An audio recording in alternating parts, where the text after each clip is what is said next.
Triple axel. Triple axel jump. Triple axel! Why is the triple axel such a big deal? This is 1991, the last year of the Cold War, the year Street Fighter II hit arcades. Mr. Gorbachev, this wall.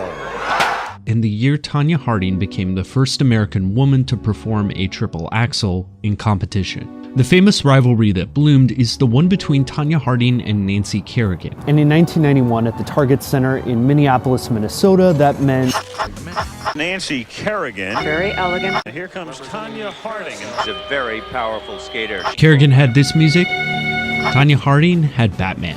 I'm Batman.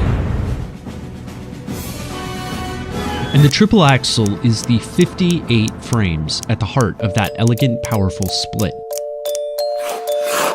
Mirai Nagasu is the only other American woman to land a triple axel in competition, and when you ask her to define it in one word, Triple axel? she has to think about it. And the thing is, the more you know about the triple axel, the more impressive it gets. Jump to it, you know you want to do it, jump to it, you know you want to.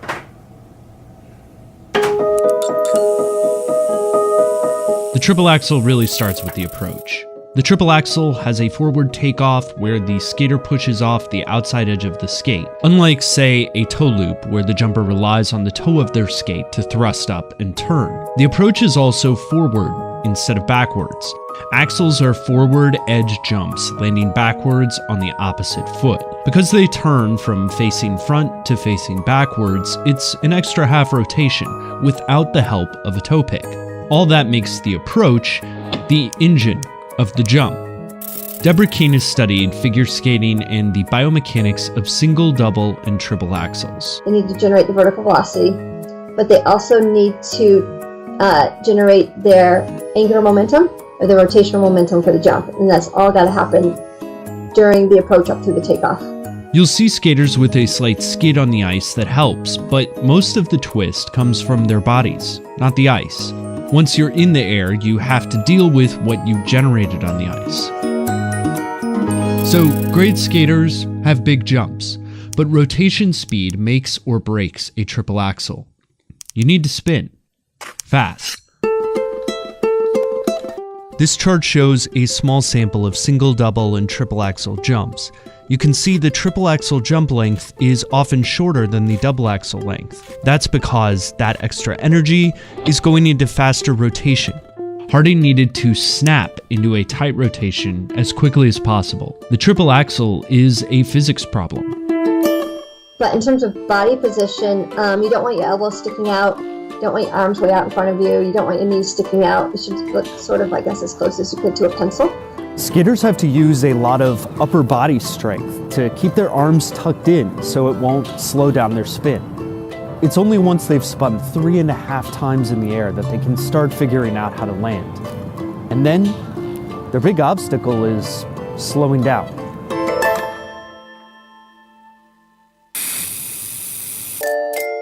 Skaters try to land on the ball of their opposite foot to absorb the speed of the rotation and the big weight of their descent. Midori Ito was the first woman to do a triple axel in world competition in the late 80s. When she wobbles like this, or Tonya Harding nearly falls over, they're compensating for a huge rotational velocity, all while trying to look good.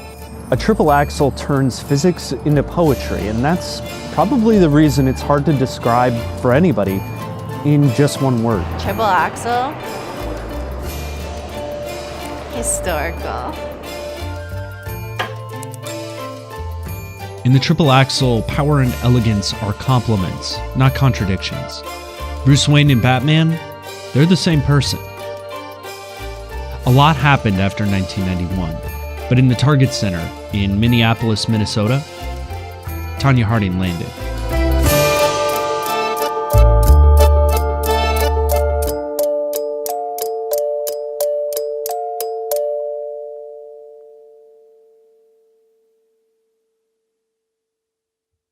Oh, the Zamboni's coming out. It's gonna be loud.